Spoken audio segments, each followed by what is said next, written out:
Well, a possible shakeup in the strategy in Afghanistan. Hello, everyone. I'm Eric Shawn, and this is Inside America's News Headquarters. Hello, everyone. I'm Arthel Neville. Topping the news this hour, new Defense Secretary Ashton Carter suggesting that a change in U.S. strategy may keep our troops in Afghanistan longer.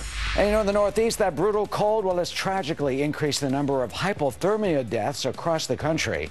You got to be careful in this. Coming up, meteorologist Janice Dean will tell us how much longer we can expect this dangerous weather to hang around.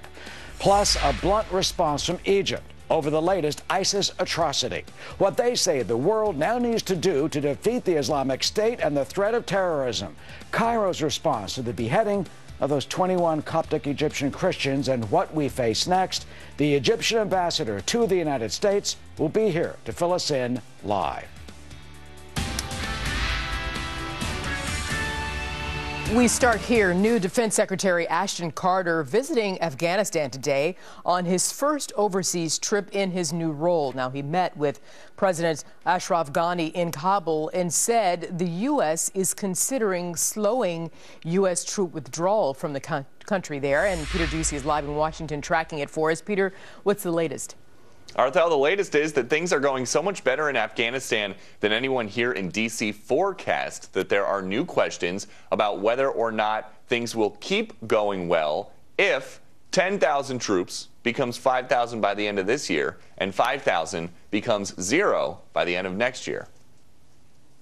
Our priority now is to make sure this progress sticks. That is why President Obama is considering a number of options to reinforce our support for President Ghani's security strategy, including possible changes to the timeline for our drawdown of U.S. troops. The thing administration officials are so encouraged by is the partnership between Afghan President Ashraf Ghani and Afghan Chief Executive Abdullah, because their newly formed government has been surprisingly stable. In fact, today, we heard President Ghani speak about the possibility of reconciling with the Taliban. The grounds for peace have never been better in the last 36 years. In addition to a possibly slowed down drawdown, officials are also considering a reimagination of the way the remaining Americans that are in Afghanistan are used and the way that remaining U.S. bases will close as people and equipment leave the country. President Ghani is going to come to D.C. next month, and he's going to hash all of this out with President Obama, who he thanked today for having an open mind about thinking about basically coming up with adjustments based on what Ghani describes as the reality on the ground. Arthel. Okay, Peter Ducey. Thanks, Peter.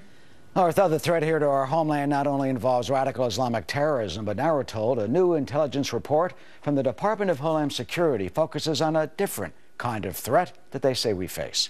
The assessment lists violence from what they call, quote, sovereign citizen extremists, people who break the laws that they don't agree with. And some law enforcement groups are saying that the threat is nearly equal to that of the Islamic terrorists. Leland Vitter joins us now with much more on this from Washington. Hi, Leland.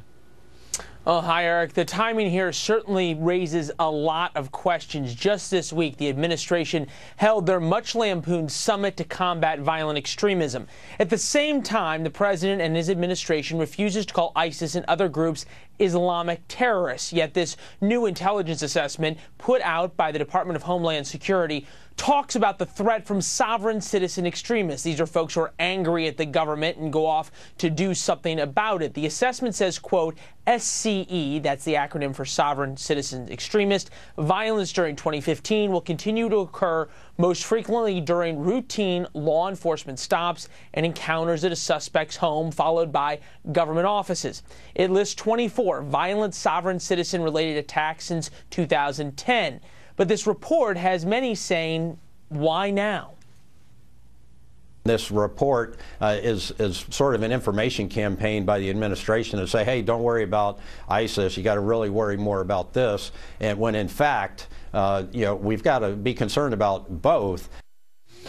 A senior congressional source gave a little context in light of the anger and outrage over this report coming out, saying that this assessment does not discount the threat from Islamic extremism, a threat the source says everyone believes will increase. The source calls it a useful assessment for the Department of Homeland Security, but says it does not mean sovereign citizen extremists are the new focus for the DHS. Back to you. All right, Leland, we'll be talking a lot about terrorism in about 20 minutes from now with the Egyptian ambassador to the United States about how we can face all of these threats. Thank you. Arthel? Yeah, and Eric, the DHS will be the victim of a partial government shutdown if Congress does not pass a funding bill in the next week. If lawmakers fail to do so, what will happen? Well, most employees affected by this would stay on the job, including Border Patrol agents. That's because they are considered essential government employees. So too would TSA, airport security screeners, as well as the Coast Guard. But they might not get paid, at least until the budget stalemate ends. And some 30,000 other DHS employees are expected to be furloughed.